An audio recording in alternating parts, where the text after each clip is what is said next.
Welcome to the Horological Society of New York. My name is Nicholas Manousis. I'm the president, and it's my pleasure to welcome you to our June meeting. We have a few announcements to get through before we get on to the lecture tonight, so let's talk about a few news items. Of course, as always, I met a few new members tonight. If I didn't meet you and you'd like to pick up your lapel pin, please see me after the lecture. As always, I'd like to thank all of the new members for signing up and all of our current members for your continued support. Traveling education. Our traveling education initiative is continuing in the month of June. Next weekend, June 10th and 11th, we'll be visiting Los Angeles, and the weekend after, June 17th and 18th, we'll be visiting Houston, Texas. So if you have any friends in either of those cities and you'd like to let them know about the upcoming classes, I believe we have one ticket left for the LA class, and we've got a few tickets left for the Houston class. So there still is time to sign up. Is Vincent here tonight? Where's Vincent? He's in the back. Vincent, why don't you stand up? So Vincent Robert is our Director of Traveling Education. He is the man who is responsible for taking our horological education classes on the road, and he does an absolutely excellent job at what he does. Let's give him a hand.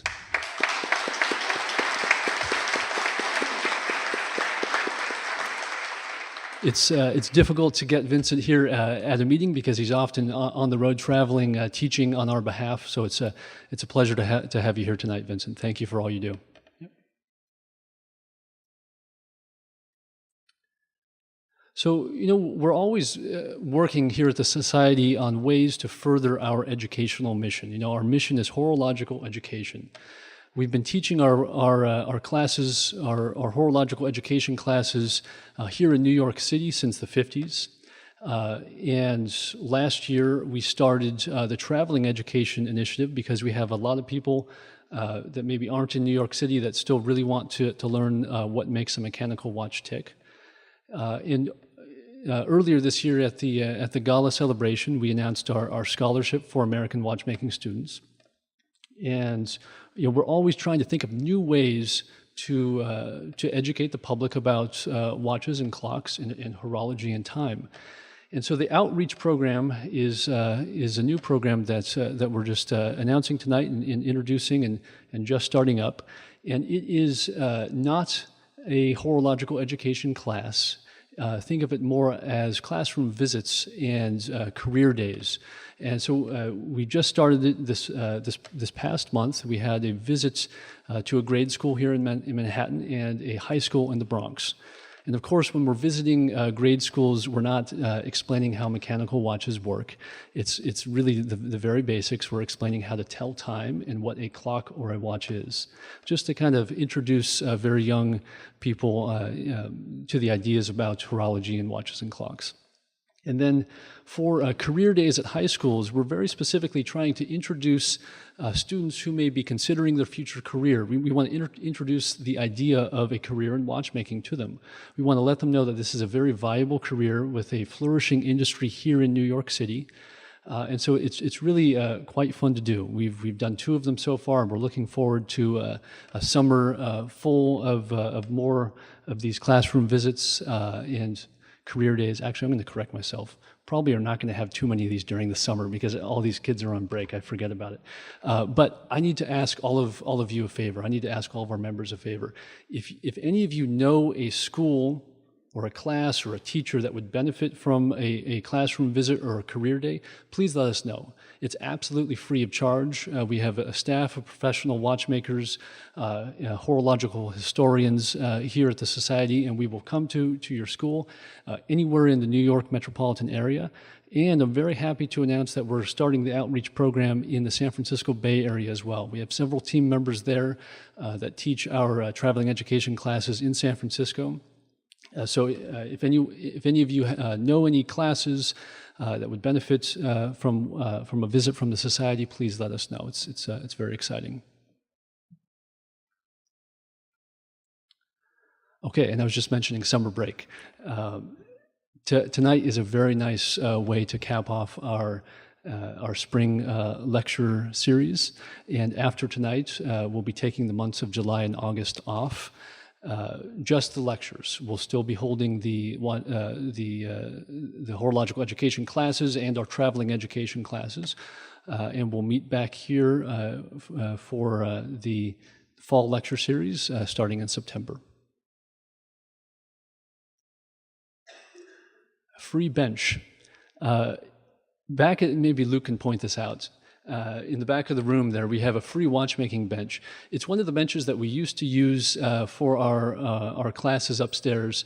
It's a nice compact bench that you can put on top of a table, and it's the last one that we have left. We replaced all of our old benches with newer benches, which hopefully we're going to have some big news about very soon, right? So these older benches we're giving away for free. We have one left. If anyone would like it, speak with Luke. The one stipulation is you need to take it with you tonight. It's absolutely free. Okay.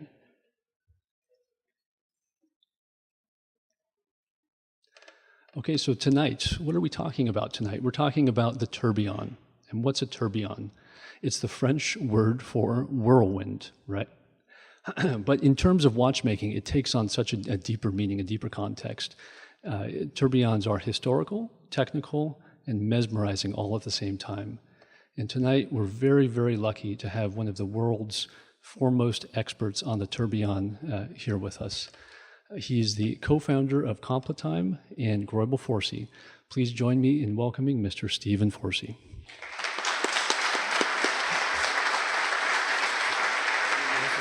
Thank you. Thank you very much.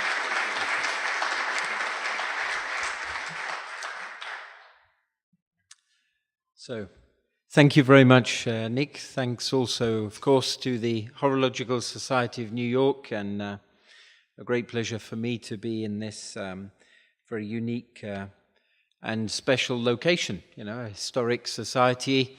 I just saw again the date, so a little over 150 years ago. So going a good way back in the history of the tourbillon. So this will be certainly an interesting part as well.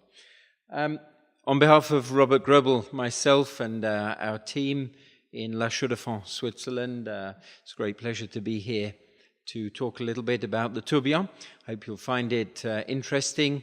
When I spoke to Robert about this after the invitation from Nick to come and speak here, we wanted to try and give some information about the tourbillon, talk about it, but try and have something which would be interesting to those of you who already know the tourbillon, perhaps as well as we do, and to others who don't yet know much about the tourbillon, but want to learn a little more. So then, so we're going to kick off here. Of course, the father, the inventor or the discovery of the tourbillon by Abraham Louis Breguet. Probably, interestingly, that may well have been while Abraham Louis Breguet was in Le Locle, in the La Chaux-de-Fonds, Jura Mountains of Switzerland. Following the French Revolution, he had to quit Paris, otherwise the revolutionaries would have shortened him by the wrong end with a guillotine. So he spent several years in Le Locle with workshops there, and it may well be there that he started to have time to work really on this question of the tourbillon. So filed a patent in Paris when he returned in 1801, and for this mechanism. So, as Nick mentioned, tourbillon is the French word for whirlwind. At that time, of course, we're before even the steam train. So the fastest form of transport would be a horse, a coach and horses. And so this idea, well, why did Breguet come up with this? Well, he'd already got some good experience and some very interesting, exciting inventions to take mechanical timekeeping further, notably in the pocket watch. Different discussions over whether it was the oils, which were vegetable oils, which tend to solidify.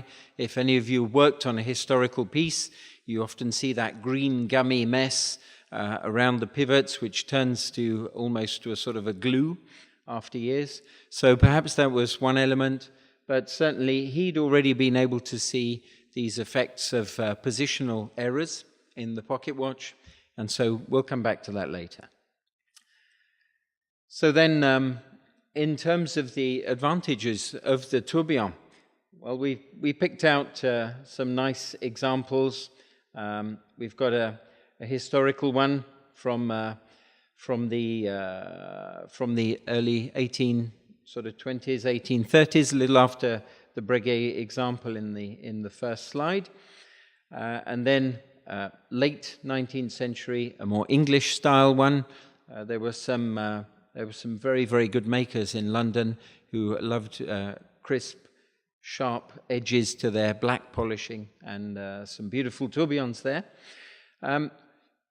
Principally, we were looking, the watchmakers were looking to, reduce the effects of gravity in the pocket watch. As I mentioned, if a pocket watch is hanging in the pocket vertically, then Breguet was able to see that if it slipped to one side or the other, his timekeeping was already sufficiently precise that he could see that there were positional errors. So to overcome that, limited by materials and lubrication, as we mentioned, the whole escapement rotating in a cycle, originally either 1 minute or 4 minutes in most of his examples, this enabled to average out those different variations in performance. And then we've got an example from the early 1920s, so the German Glashütte region already been active for a good number of years, and there Alfred Hellwig, so flying tourbillon, pocket watch movement, again, fantastic piece of craftsmanship. But all of these pocket watch tourbillons were very, very small numbers, could only be pretty much handmade and hand assembled and hand finished, hand regulated, so very, very small quantities were made through the decades.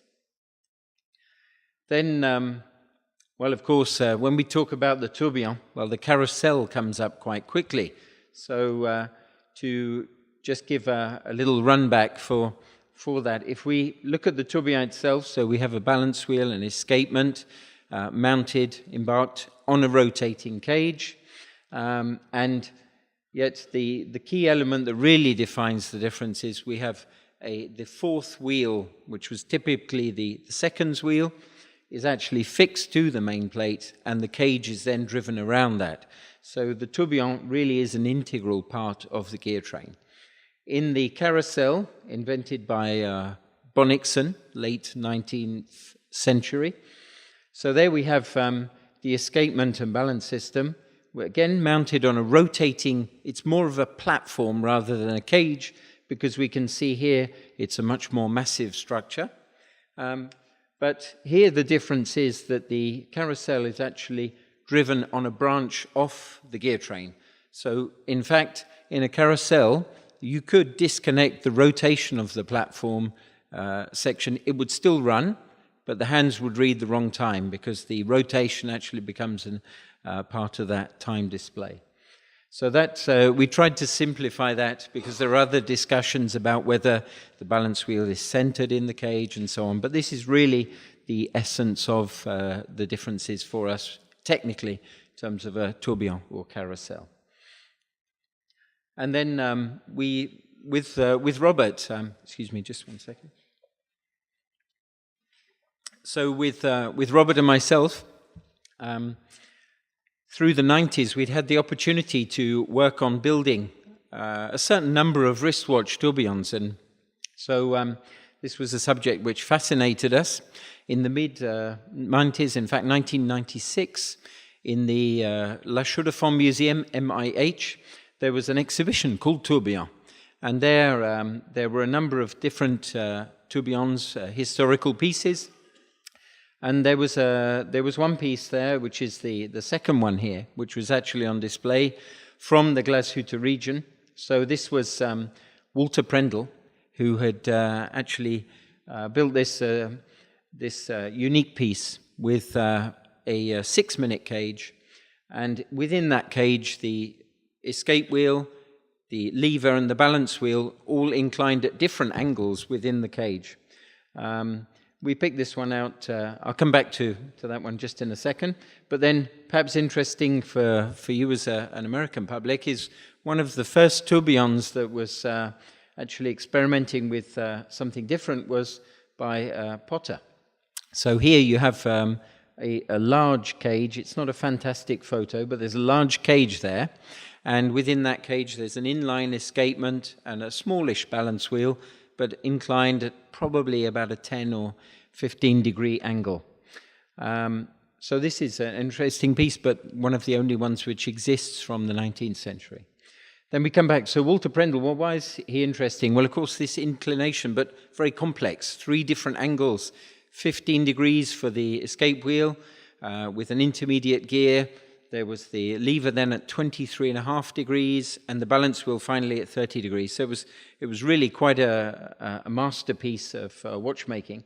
And I think one of the interesting things again is Walter Prendel has strong links to the US because he came to America and was technical director of Waltham Watch Company for most of his career. Then we have a jump until the 1970s. And Anthony Randall, English watchmaker, one of the really still with us, fortunately, and fantastic craftsman, physicist. And I've known him for a number of years, and very, very modest gentleman.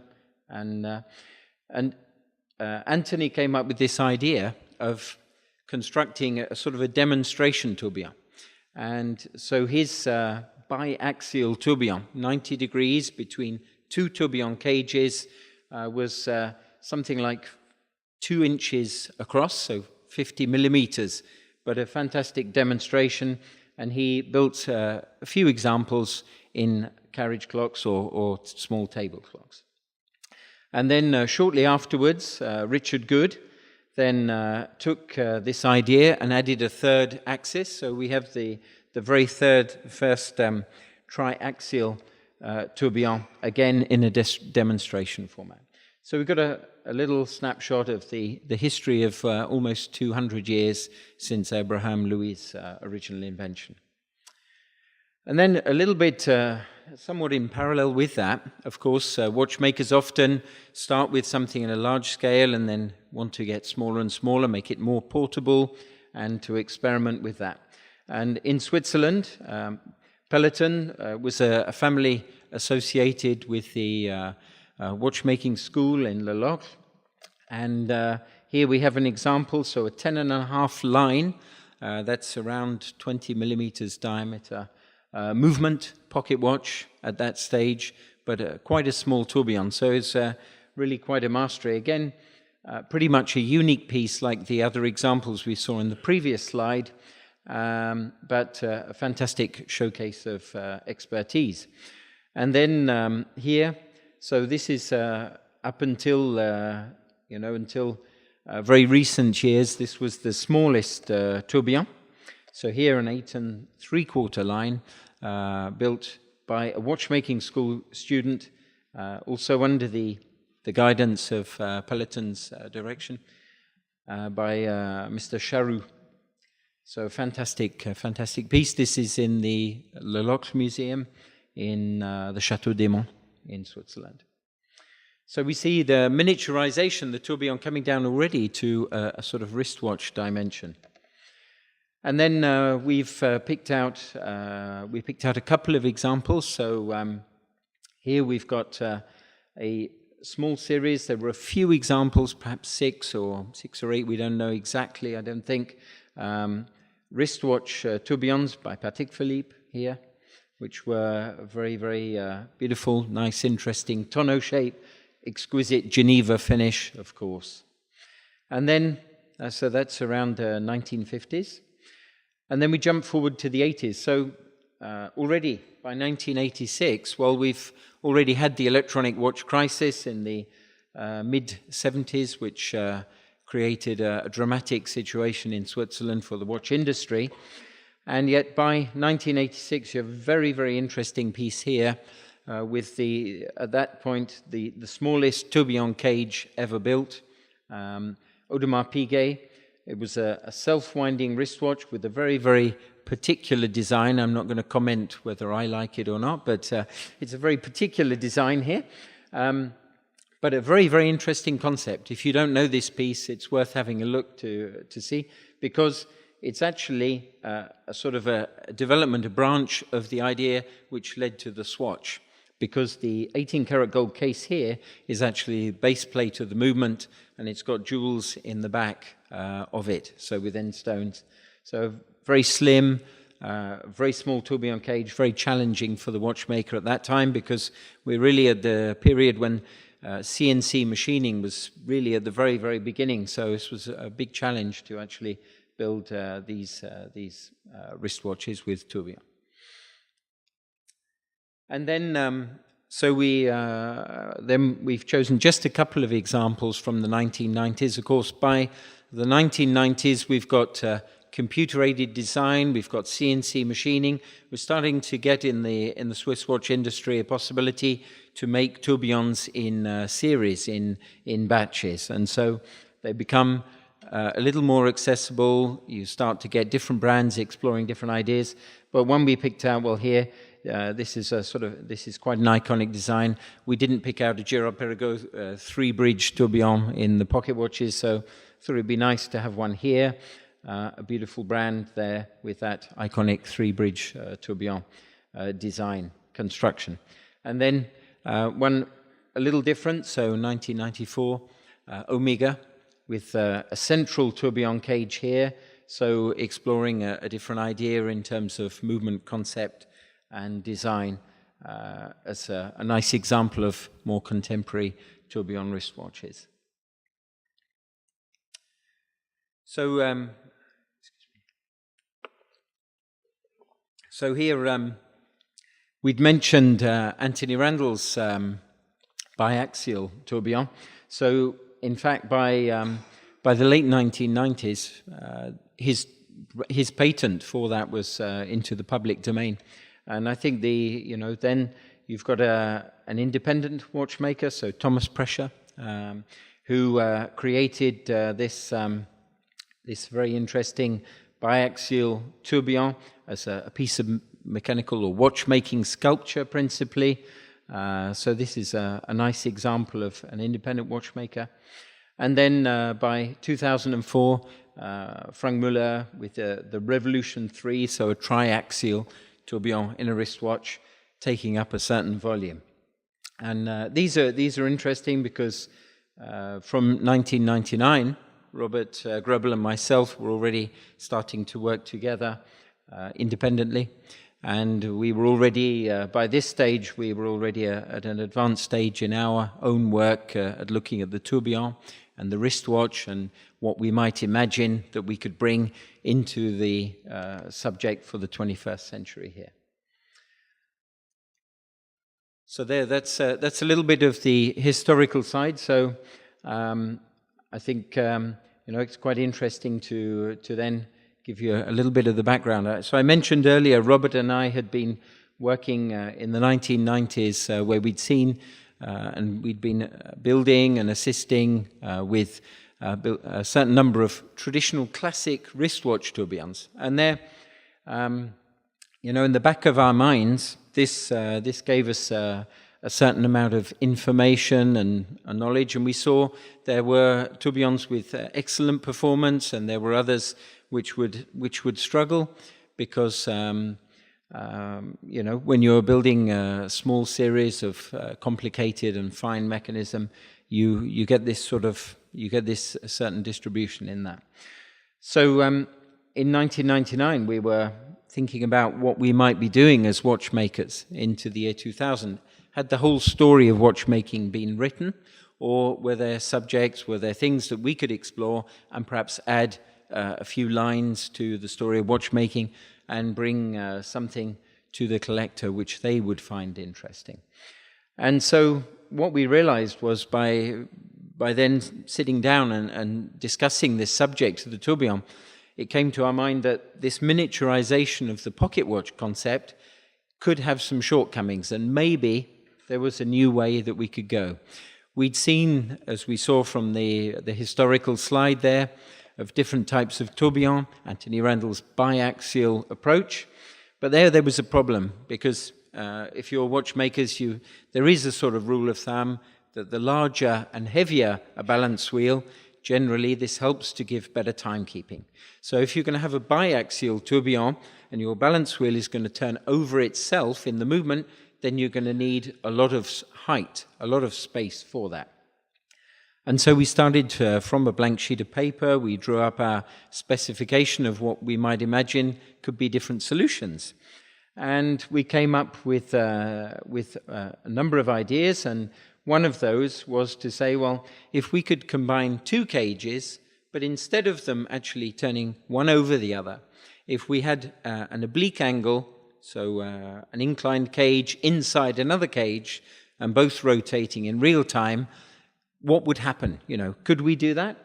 Because when we look back at the historical examples, what we could see was that we mentioned the Potter pocket watch tourbillon and the Walter Prendel example. These were unique pieces, and yet they were never reproduced. So we didn't have the chance to actually examine those or study them. So we could only suppose from that there were a number of difficulties and problems in building and actually regulating those. So we started our own approach and our own work to go into the subject. So here we have a slide where we have a view of our very first double tourbillon 30 degrees. So we can see here a traditional balance and balance spring, the escapement inside, a first 3-arm tourbillon cage here, which rotates in 1 minute. Up to there, this is all pretty much on a classic principle. And then the idea was to say, well, if we could mount that at an angle, so we've got here the axis, the angled axe of the interior cage, and then construct the whole thing rotating in a second outer cage, then we had a structure which would certainly in theory on the drawing board work. So this was the first idea when we started to build a prototype. So why do we call this a double tourbillon? Just to be clear on that, so we have inside the first tourbillon there is the first fixed wheel here, which is driving the escape wheel, so a fundamental part of the gear train. And then that cage is mounted between these two supports here, one jewel at the top bridge of the outer cage, and then the lower bridge here supporting the pinion. And the only thing that's missing in this picture, just for clarity, was the second fixed wheel of the outer cage, which is itself mounted onto the movement. So you've got the combination, two cages, two distinct cages, two distinct fixed wheels, with the angle between. So, in fact, we've got the effect of two tourbillons in the volume of one, and with the angle of inclination giving us an extra that we're actually moving in 3 dimensions. But we are within a reduced volume. So the diameter of the balance wheel here is almost 11 millimeters, and yet the total height of the whole double tourbillon system is 9.65, so it's well under 10 millimeters. So if we'd gone back to the biaxial idea, we would have needed 3, 4, 5 millimeters extra height to accommodate this interior cage. I hope I haven't lost anybody. Don't worry, you can come back at the end with any questions. So then, from that initial idea, so once we'd built our first prototype movement of the double tourbillon 30 degrees, prototype cages, and we were able to see that, yes, this gave us some very, very promising results, and we started to work on actually building the first double tourbillon 30 degree timepiece, which was launched in 2004 with the signature Greubel Forsey. Then we'd also realized that we'd actually opened up a whole area of undiscovered tourbillons. We'd searched and then we find, so we have our second invention. So here there are 2 double tourbillon cages which are driven through a differential system in the center. And so you have 2 separate escapement balance systems, which are each one in a double cage. So you've got 4 tourbillons in the space of 2. So we've gone from 2 tourbillons to 4. And then for our third invention, well, interestingly enough, we'd started to learn and we'd mastered these problems of angled gearing, which seemed, as far as we could tell, to have been a historical problem in the tourbillon's history. And we decided to then go back and say, well, if we had just one tourbillon cage, what might we be able to achieve with that? And so we came up with the idea of a fast-rotating single cage tourbillon with inclined balance wheel and escapement, which we see here. So, having found this approach of inclined tourbillons, what are the advantages? Well, with the 2 angles with the angle between the 2 cages and this 30-degree inclination, as I mentioned, we've got a reduced volume for the biggest angle we could obtain with the biggest balance wheel for the smallest height. And the different rotation speeds, 1 minute for the interior cage and 4 minutes for the exterior cage, gave us a very interesting combination of rotation. And the effect was that, if you like, that it's as if your watch was always rotating in space. And the idea was to avoid, as we will see later with some later slide, was to avoid particular positions, notably horizontal and vertical positions for the balance wheel. With the quadruple, so having inclined one escapement balance system, was this idea to have 2 separately in space in 3 dimensions. So here, the 4 independent cages all working very much independently. So really, one double cage could be, let's say, plus 4 seconds a day average performance, and the other double cage might be minus 4. So on paper, you could, in theory, obtain a 0 result. Of course, it's a little bit more complicated than that, but that gives an idea of the concept behind it. And then, as we mentioned, so here in the 24-second tourbillon, so 1 rotation every 24 seconds of the cage, so 2.5 times faster than the traditional wristwatch or some pocket watch tourbillons. And here, the whole challenge was you have to, each time the escapement unlocks, you have to move the cage 2.5 times faster. Further in terms of angle. And so here you've got the effect of the inertia of the cage, the weight of the cage, everything working against you. And actually this was really quite a challenge. Fortunately, we didn't try to start with this, because if we'd started with this idea, we might never have been able to overcome all the problems. But having started with the double tourbillon 30 degrees, and then the quadruple, we had a sufficient background, so we were always exploring the effect of one element. And the 24-second, finally, we managed to master the weight, the inertia of the cage, the faster rotation to give us a combination of simplicity and performance here.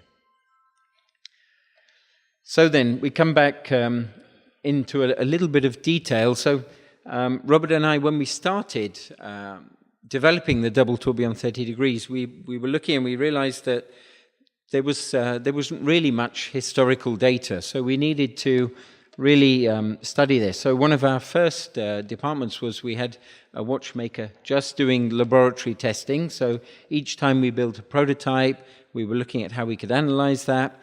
We had a certain amount of modern computer equipment or possibilities to analyze performance and measure performance. So that all helped us.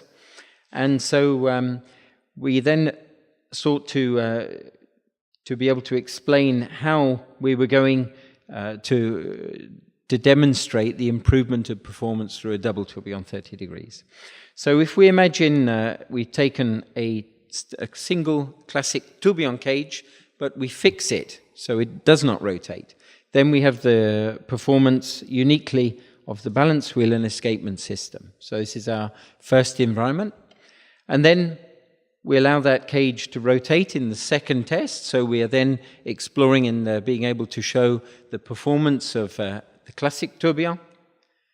And then finally, we take that same cage and we mount it back into a double tourbillon 30 degree structure to be able to show and see the evolution between stages 1, 2, 3. So just the escapement, a single tourbillon, and then the double incline tourbillon.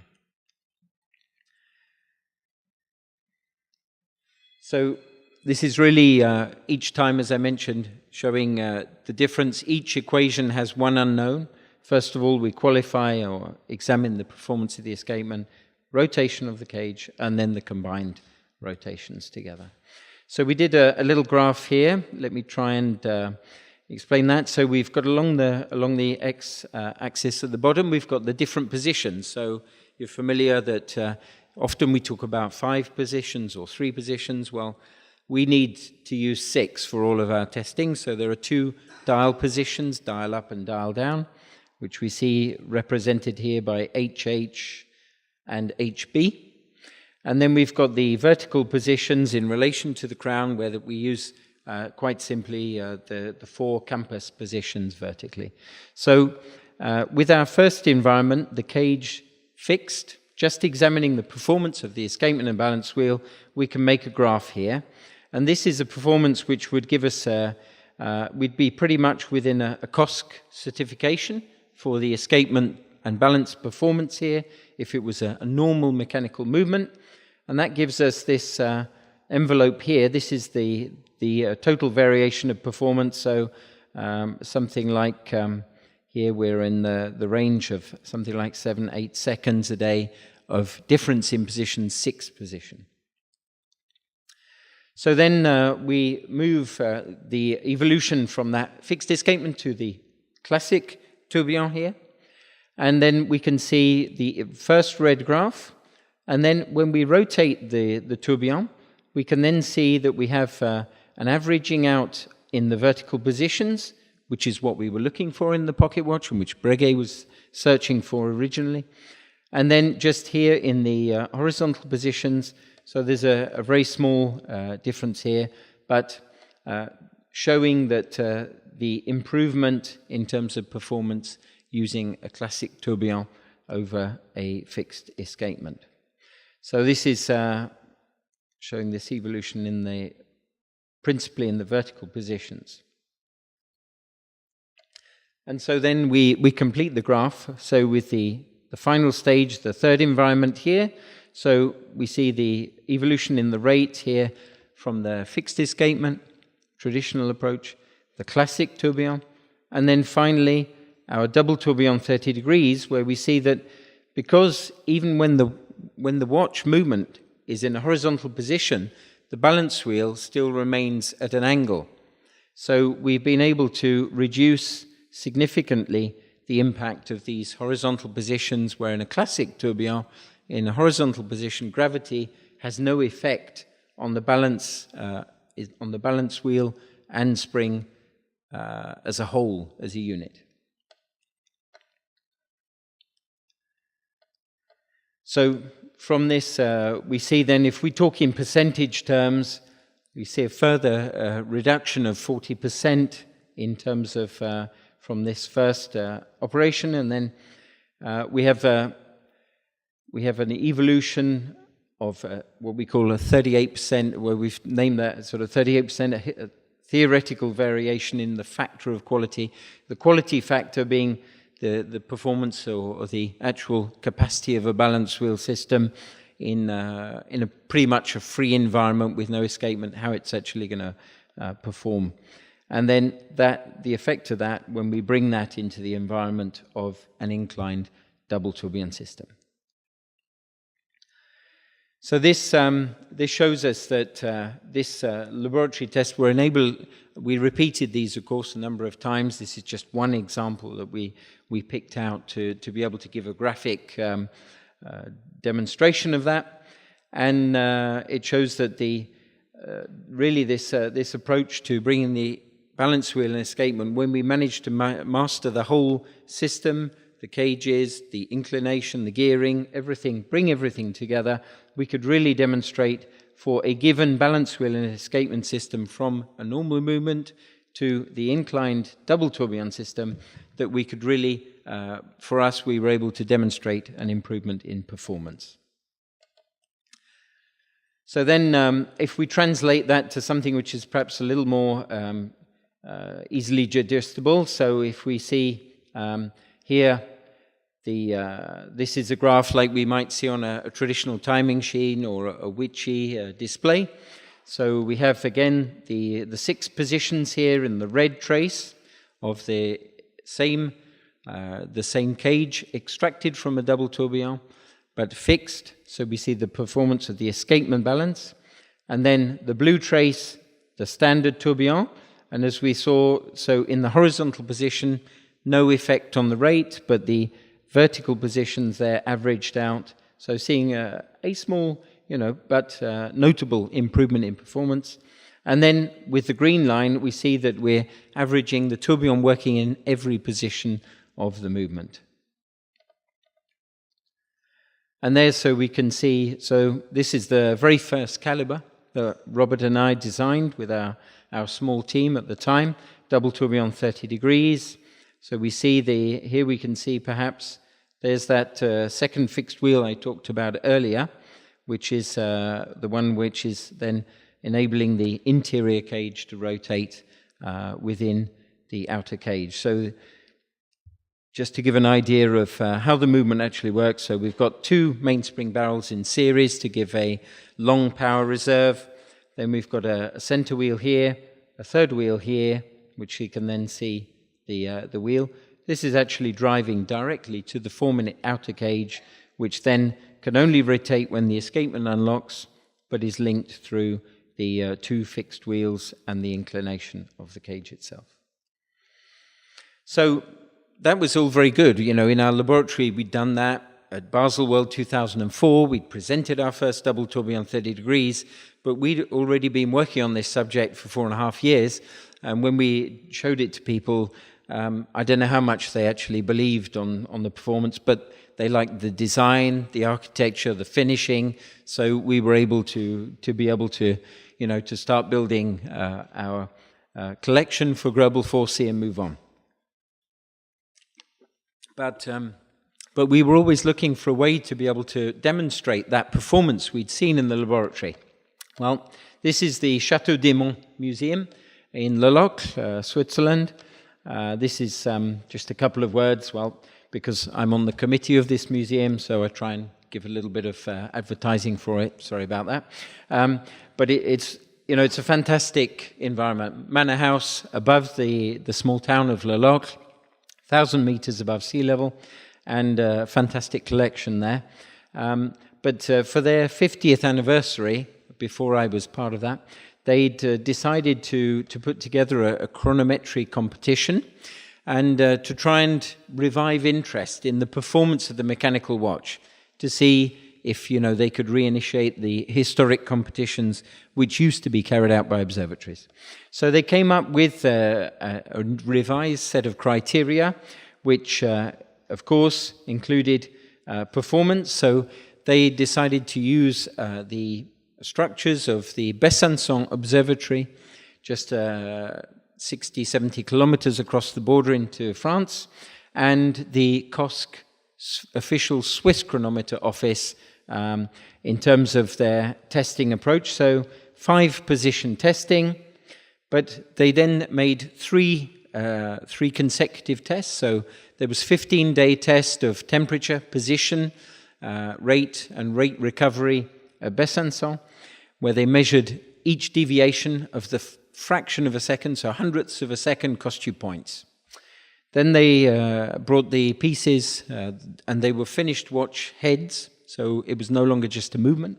They brought those to the chronometer office in Switzerland. They did the 15-day test there. They also scored everything. And then they very kindly took them all down to the engineer school, where they had a robot arm, and they mounted them all on the robot arm, did a series of shock tests to try and upset the whole mechanism, and a nice little selection of magnetism tests as well, exposure to magnetic fields, all great things for a mechanical watch, as you will know.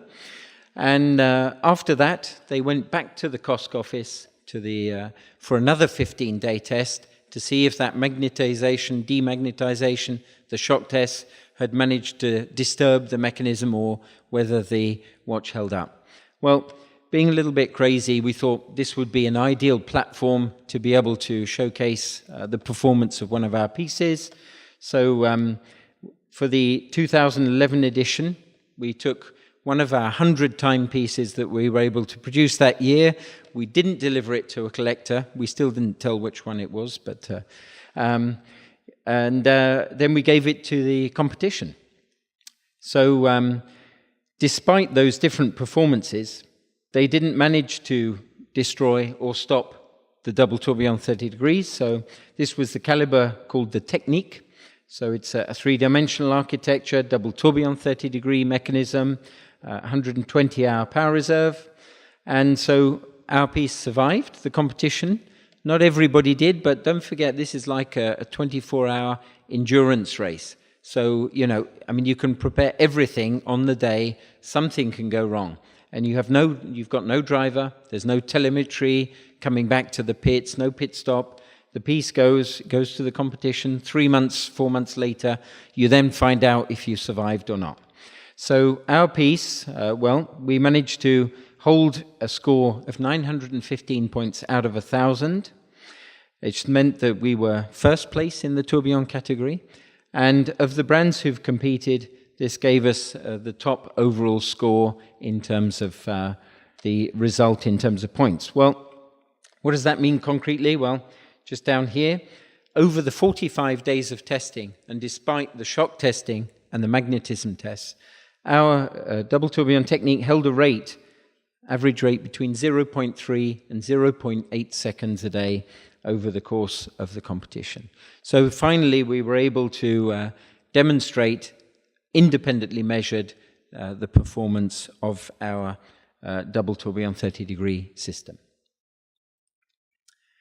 So then, just as a snapshot, because these are interesting pieces in terms of design, construction, architecture.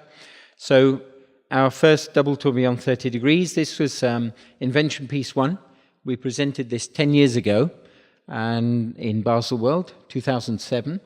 And so here the idea was actually, we had the double tourbillon 30-degree mechanism, but we wanted to pay a tribute to that, to talk about the mechanism, to showcase it.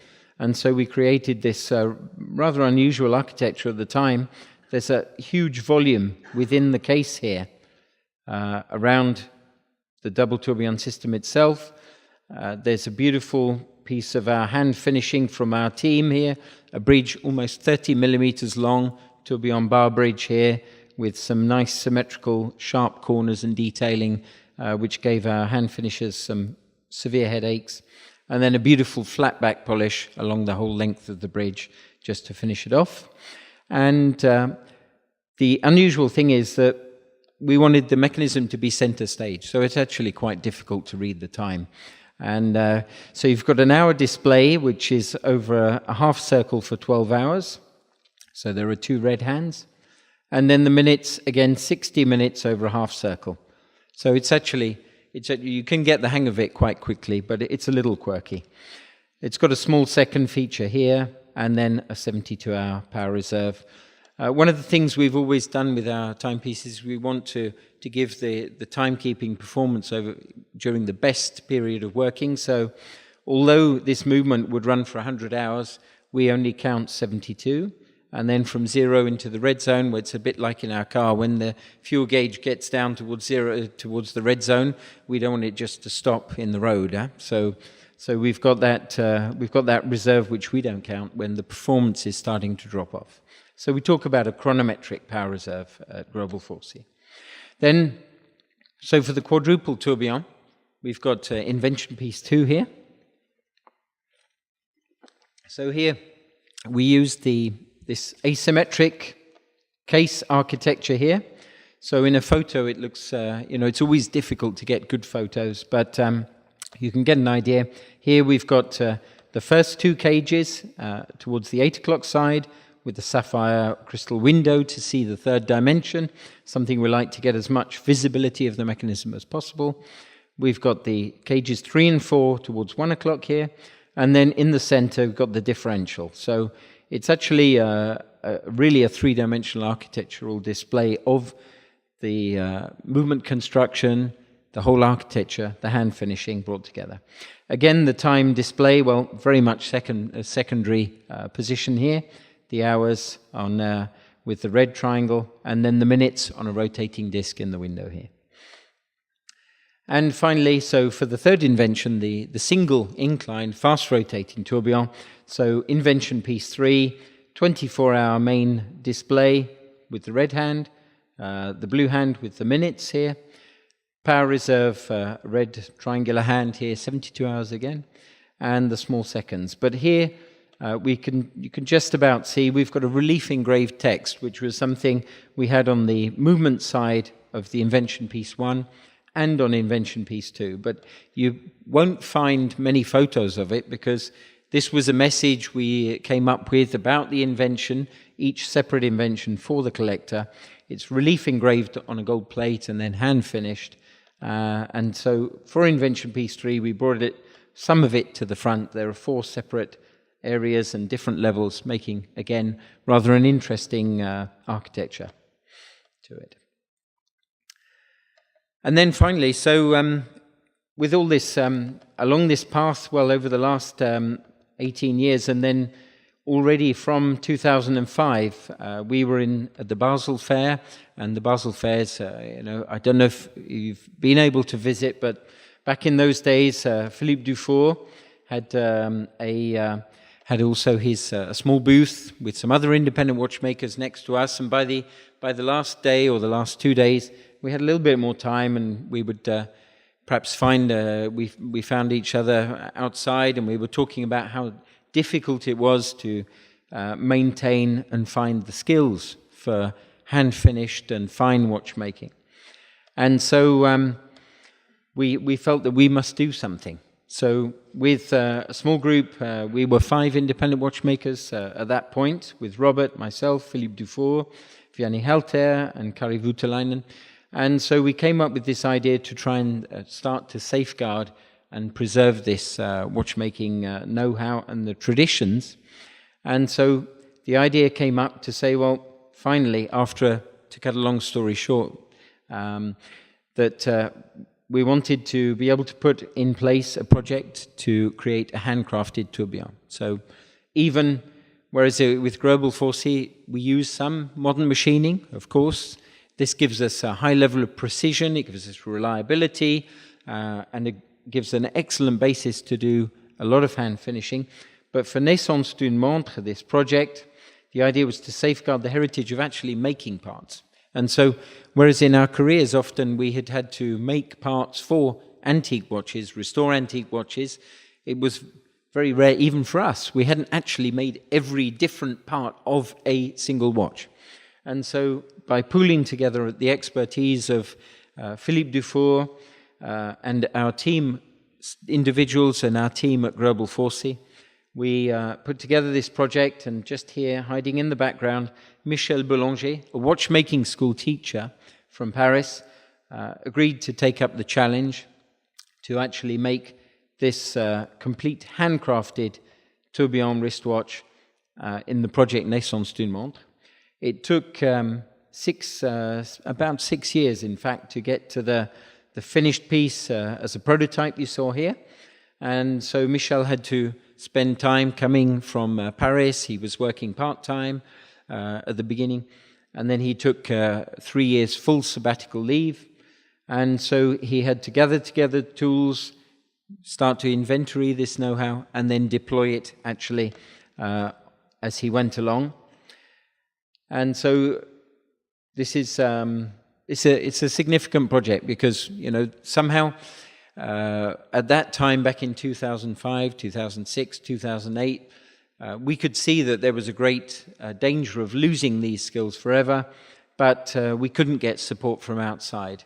I think also it's very significant to be here, and you have, with the Horological Society of New York, you're actually able to do some workshops and classes and spreading this knowledge. So that's a fantastic initiative, and something that, if we don't being able to be the guardians of a certain amount of this know-how, if we don't pool our skills together and try and do something to pass this on to a new generation, well, it will die out. And that would be a great shame after the hundreds of years of culture, of history, and the endeavor for measuring time with a mechanical timepiece, for that to happen while we're in charge of that. So we've taken this project up with as our responsibility, and very pleased to say that the Naissance d'une Montre, the school watch, was offered at auction in partnership with Christie's Auction House in Hong Kong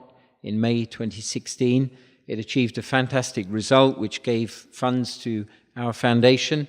And since then, we've been able to deploy with Michel Boulanger 3 workshops, giving a small initiation to watchmakers in Mexico, in the Middle East, in Dubai, and during the SIHH show in January, where we had 3 watchmakers, one from Finland, one from Paris, and one from Switzerland, 3 students who came and spent some days learning some different techniques. So this is something which is has been a fantastic project, and we hope to be able to continue to do such things in the future as well. There we are. That rounds us up. There's a little bibliography here of a few of the sources of information, and I think then thank you very much for your attention.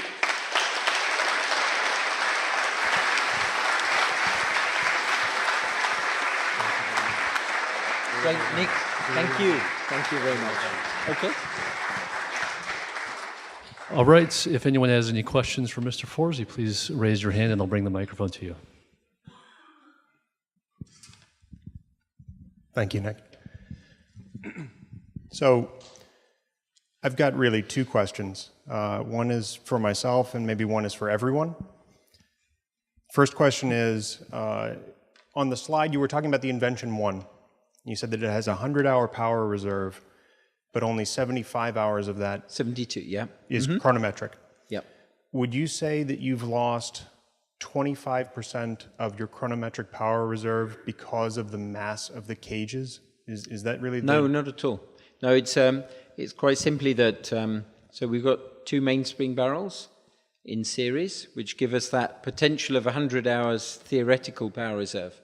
But from, not even from 72, but probably from 80 hours to almost 100, those last 20 hours or so, the power is dropping off from the mainspring. So the amplitude of the balance is going to, in a certain vertical position, probably drop below 220 down to 200 degrees and then gradually down until it stops. So that's when, you've got that critical point at 220 degrees where your isochronism problems are averaged out in vertical position. And so that's why, for us it was more important to have 72 hours of excellent performance than to say four days, but the last day, it's going to be, or the last half a day, the power will be dropping off and the performance will be diminished. And thank you. And maybe the second question, there's the famous story that Roger Smith really taught himself watchmaking from George Daniels' book, and that was Daniels' gift to watchmaking. I wonder, the Naissance d'une Montre project, is that going to become a book that people who are not lucky enough to become an apprentice to you will be able to get their hands on at some point? Yeah, so thank you. Excellent question. As I mentioned with Philippe Dufour, we created a foundation.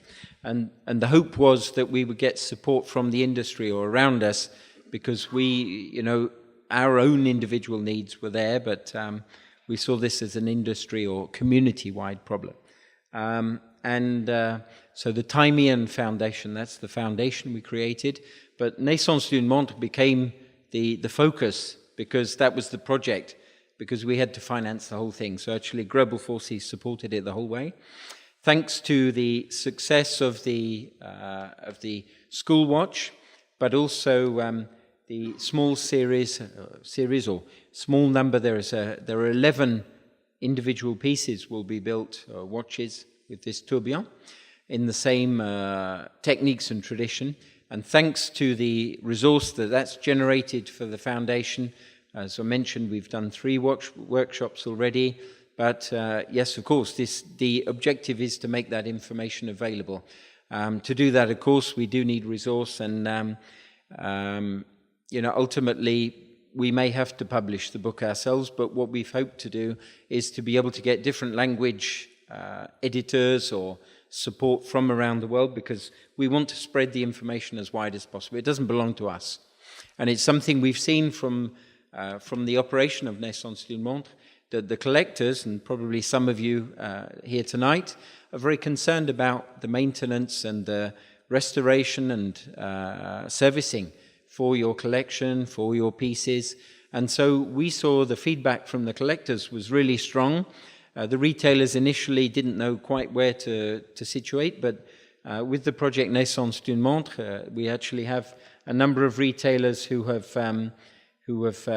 subscribed and contributed to the project. So this is something where awareness is rising. You see that also with your actions and the fantastic attendance today. So yes, ultimately we want to make this information available. We have a lot, we have hundreds of hours of film of the techniques, and so George Daniels' book is fantastic reference. Mine is very well thumbed as well, my copy, since, I won't even say how long I've had it. But from there today, we have different tools. We have a new generation, we have new technology, we have new ways to share information. And so while we had a blog which we ran for a while, we're also looking at how we can make this information more accessible, not just as a written basis, but hopefully something more dynamic with some of the footage of the film. Thank you.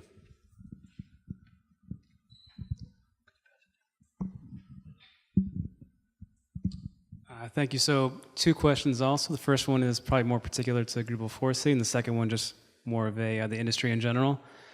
The variance that you achieved, 0.3 to 0.8 seconds per day, do you feel that that's at the limit of what a mechanical watch can do, or do you all strive to get it even smaller down to, Well, unfortunately, if I felt it was the limit, then I'd retire. I would say it's a good start.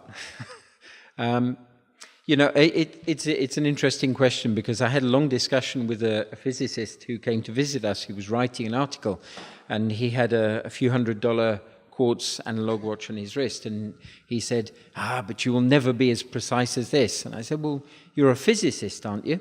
He said, yeah. And I said, well, before Einstein came up with his theory of relativity, who would have believed it was possible, and as a scientific. And so with particle accelerators now, we've managed to accelerate particles pretty much to the speed of light. Things which we would have believed impossible, we discover new particles. I think, it's a question of your spirit.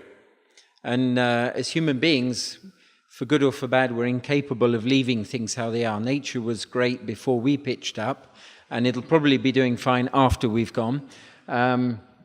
But what we did was with that result was we took a traditional lever escapement with all its faults, and it doesn't have a fantastic efficiency. We took a balance wheel system which we knew the performance of, a classic self-compensating beryllium bronze balance wheel with screws and with a self-compensating alloy spring. So we took all these elements which we knew the performance of, and we were able to explore and demonstrate what we could do with an inclined tourbillon. So this is, and each of our calibers that we develop and create at Greubel Forsey go through our laboratory and enable us to build up this basis of know-how. So, slowly we're able to unravel the questions around it. Basically, a mechanical watch, the escapement, and Anthony Randall actually described it to me one day, very simply, it's a hammer and nail system. So you've got energy which you pump in and you bang, you hit something, and then you try to keep your balance wheel going. So if we look at it very basically, it's a very simple system, but actually there's a lot of things going on in there. And more recently with, I think we have one example here, we've actually made in-house our own balance wheel system. So we've actually made our own balance springs from raw material, and we've actually made our own complete balance wheel We've always made our own levers, so slowly we're able to build and recover and reconstruct the knowledge which was lost through the 70s and 80s, when pretty much all research and development on mechanical watches stopped, and we hope to push further. So, but the example with the double tourbillon 30 degrees is the one we use because it's an independent measure. It's not something we did in-house. We have other results, but as long as we haven't had them proved or confirmed outside, they remain for us in a certain way subjective. Thank you very much. The second question real quick is just from your perspective, I think it was Tag Heuer that introduced a tourbillon watch at a relatively low price point than we've ever seen. Your thoughts on that? Is this something the industry is going to move towards? Are we going to see tourbillons and many more watches, or it will always be kind of a limited niche, higher price point? Yeah, I think as we saw, if you just trace back through the slides, those historical pieces, of course, Abraham Louis Breguet and a small number of craftsmen in the early 1800s were the only ones who made tourbillon pocket watches. Gradually, late 1800s, you have a few tens of examples, and into the 1900s. So, slowly technology filters through. By the 1980s into the 1990s, we've got CNC machining, which enables you to make small series. There's still quite a lot of handwork and adjusting and so on. Today, we're at a level of precision and in terms of machining and technology that you can make a tourbillon movement at that price point. And I think, it's the tourbillon, which was something extremely rare and exceptional, only able to be made by a very, very small number of watchmakers, has become a more standard sort of complication, even if we call it a complication. You notice I didn't actually mention whether I considered it so or not. It's a mechanism which is there.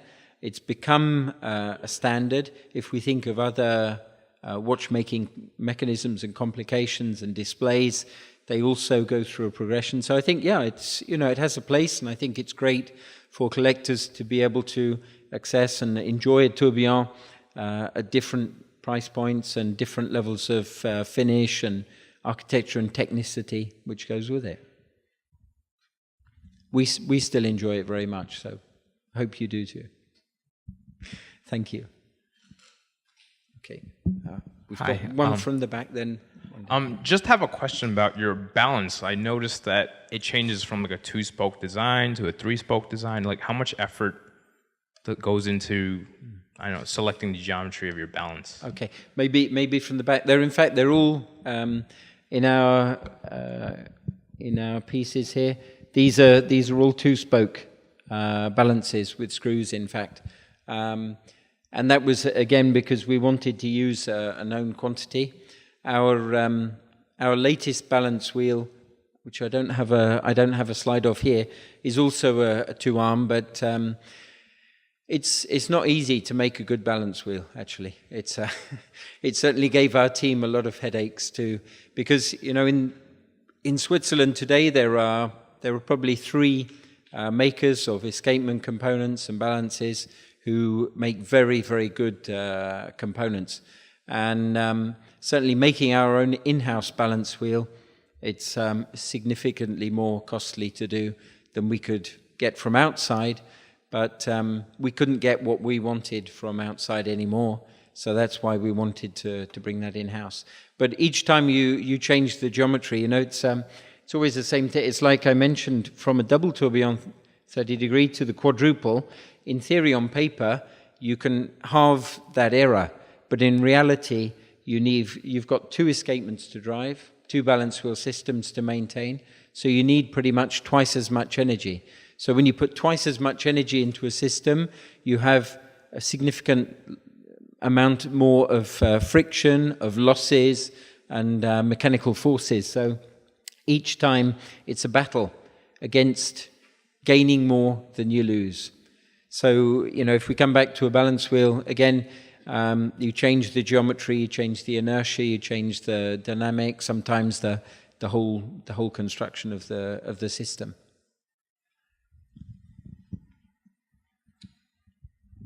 What is the vibration rate of the hairspring? Excellent question. So we've with our main calibers, we've always used 21,600 beats per hour. So it's a 3 hertz performance, which we found to give very good results. More recently, we built a caliber called the Signature 1, which was a tribute to traditional Swiss watchmaking, hour, minute, seconds, no tourbillon. That was the first use of our own balance wheel. And there we used an 18,000 beat, 2.5 hertz frequency. So that was a chance to explore a different way. Are you using different alloys so that you can reduce the weight of the hairspring so that the balance is actually lighter? Or are you just using basically a standard size? Your own standard size? So the spring then, in fact, the difference between the balances in different models is the inertia of, it's principally the balance wheel. So in fact, just as a couple of figures, in the 24 seconds, the balance wheel is an inertia of 11. And in the double tourbillon 30 degrees, it's 14 milligrams. I don't know if that means enough to anybody, but 11 milligrams in this one. So it's a so this is a lighter balance wheel. So it's got a different hairspring actually to it than the original double tourbillon 30 degrees.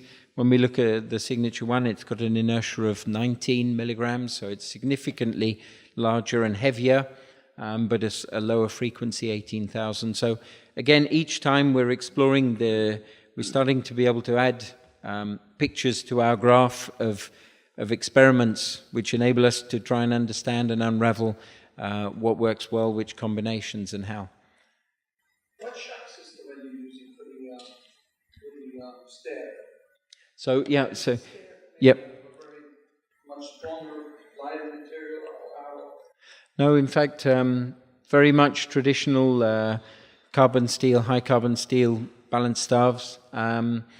And the shockproofing here, yes. In fact, you can't see them in the cage because they're hidden by if I go right back to maybe here you can see, actually. So you can't quite see. But the balance wheel is got KIF anti-shock, but Inca block work great too. You didn't change. No, they're pretty much a standard one we've got. So did you use also a shock system for the 30-degree support? Good question. No, in fact here, so the outer cage, the whole double cages together weigh 1.17 grams. So it's about the weight of a business card. And so, in fact, if you drop your double tourbillon 30 degrees, I don't recommend it, but if you do, if you drop it 1 meter onto an oak floor, the impact is 5,000 G. So what that means is that 1 gram, 1.17 gram, weighs over 5 kilograms on impact. So at that point, what happens is that the pivot will come out of the jewel hole and stick next to the jewel, and the movement will be blocked. But we know that the watch has had a severe shock. So no, but up till then, because we have shock testing systems in-house, so we can go up to pretty much 1,000 G, and we're still, because you've got very long bridges here, so we could have put a shock proofing, but that adds other constraints. And whereas when we engineer, we use finite element analysis for a static simulation of the shocks. And so the form and shape of the bridges and the whole structure of the cages means that on impact, the whole thing flexes up to a certain point. And so I say there is a point at which the pivot will actually come out. And we've had 2 or 3 pieces come back with the pivot out of the cage and just the piece blocked. But we know it's the equivalent of driving your car into a brick wall at 30 miles an hour. So it hurts. So I think we have time for one more question, 1 or 2 maybe. I just have a quick question. With regards to the CNC machines, do you guys have to do any sort of modifications to the tools, or are you guys just using a commercially available CNC? Yeah, I mean, it's, today this is one thing that you can buy a CNC machine, but after that it's not so much the tools. Yes, we use tungsten carbide tools, but after that it's the programming, it's the form of the pieces. The whole thing starts right at the beginning on a blank sheet of paper, because not only do we want a technical performance, we want an interesting architecture and design that's going to look appealing when it's the whole piece, but also in terms of hand finishing. The hand finishing impacts how we design the components on our CAD system, and then it's the programming of the machinist to get the best result he can. And it's if you've done machining, you know that if you take a flat piece of metal and you mill one side and then you take it off, you've got a banana. So it's very much about the experience and the know-how of the technicians that makes the difference. But with good CNC machines, you can do a lot. But sometimes it's a challenge. The best performance we get is not always from the very latest machines. They're not always rigid enough. Certainly in our automatic lathes, we've got 4 machines in-house. 2 of those are Swiss machines of the originally CAM design, which have been retrofitted with CNC. Those are more precise than the very latest generation CNC machines. But we do different things with each one, different sizes of components. So I don't know if that answers your question. There's a lot of know-how, So. I was wondering, because of your interest in science and pushing the science of chronometry forward, with such a small team working on such labor-intensive components, obviously you can't make dozens and dozens of samples to test. So what kind of efforts do you make to make sure that you're not lying to yourselves about your performance? Do you random sample components to try to counteract the sample variation? Or? Yeah, of course, we have a quality control team, but each new caliber that we build, however many we build, there are at least 3 prototypes, technical prototypes. That's one reason why we use a certain amount of CNC machining, although we also today have, we still have and we maintain and have reinforced our traditional machining, so that, because if you have 1 prototype, you don't know where you are. If you have 2, you might be lucky, but once you have 3, you already have a basis. So we build between 3 and 5 technical prototypes, and of course that's a significant cost, because even then we need to do a certain amount of finishing to get as close as possible, as you say, so that we're not kidding ourselves on what we might obtain at the end.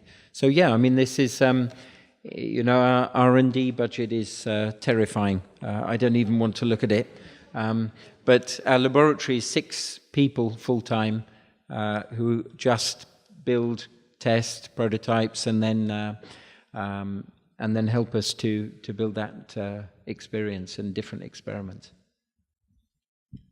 All right, well, I believe that Mr. Forsey will be available for individual questions afterwards. But let's give him another hand. This was a wonderful night.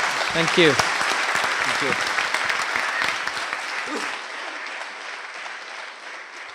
Thank you.